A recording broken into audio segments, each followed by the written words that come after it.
due to technical difficulties beyond our control.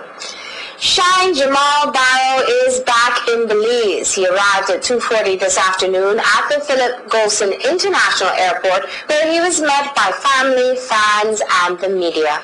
The famous rapper began his journey after 6 this morning when he left the detention center in Buffalo, New York, in the company of a U.S. Marshal. After stops in Houston, he landed as scheduled. News 5's Jose Sanchez reports from the PGIA.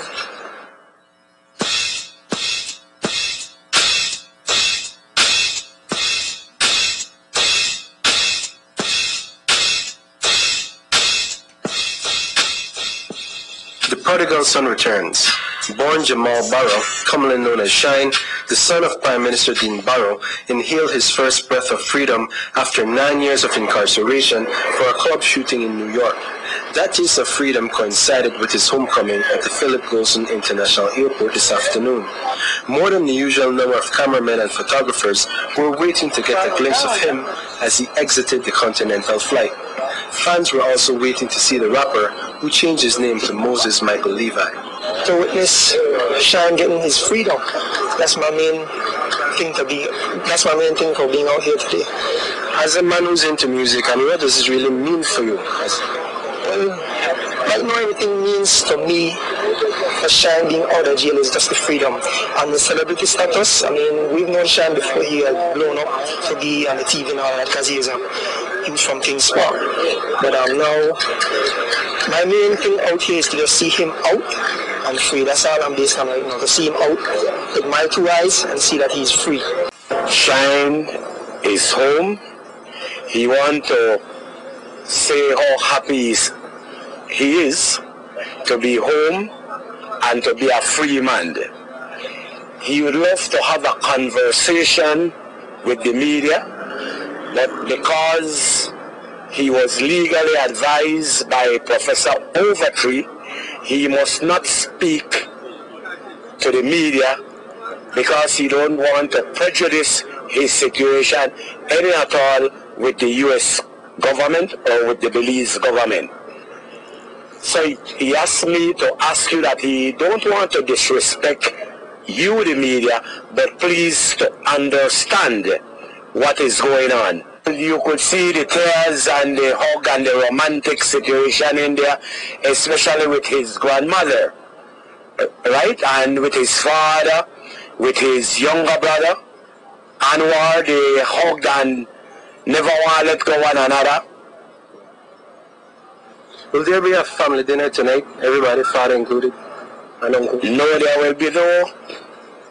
We are not a formal kind of people, so we will play it by ear. Well, his residence at my place is 2 weeks away from completion, so he has rented a complete floor at the Radisson Fort George Hotel. So every room on a floor was taken by him, whether he use it or not use it. But he said that after going through the 8.5 years he has gone through, he needs some privacy. He needs not to wrong nobody. He needs just to sit down in isolation and contemplate his whole life. And I think that we need to respect that. If you notice, he has lost an extremely amount of weight. As his uncle, what have you said to him? What were your first words to him? No. Come here, old boy. That's all I said to him. Because when he's small and he raised up in there, he's called a old fat. So come here, old fat. Come here, old boy. You know, that way how we greet one another when we talk on the phone. But he's in good spirit. He's in good health. But he's a bit frail. Shyne, in the company of his brother Anwar, left the airport in a red Ford Expedition towards the youth hostel on the Western Highway, where he gave a pep talk to youths. Like the prodigal son, the former bad boy returned home to open arms. Reporting for News 5, Jose Sanchez. This was very important to us because I want him to share his experience with the youth and children in our care. I want them to recognize that in life we make mistakes, but we use it as a stepping stone to go to another level in life. Shyne is a shining example of that. He shared with us his story. He was in juvenile homes. He made a mistake. He paid a price.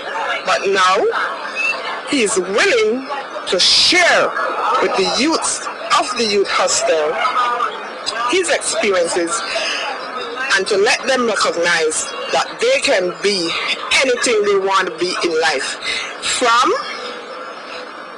a janitor to a doctor, a lawyer, a teacher. He identifies with these kids, and I think the kids saw themselves in him. The message was powerful. Unfortunately, the media was not able to capture all of that, but I think this is the stage that has been set for them to have food for thought in order to start a new life and to make some positive changes in their lives. It was a good and matter of fact, it was a really good experience, because knowing somebody who came from down the pits and actually rose up to become somebody that he is today, and it shows me more to watch and make good decisions on what I do before I go to jail, and keeps me to fight for my goals and try hard and try to achieve my objectives.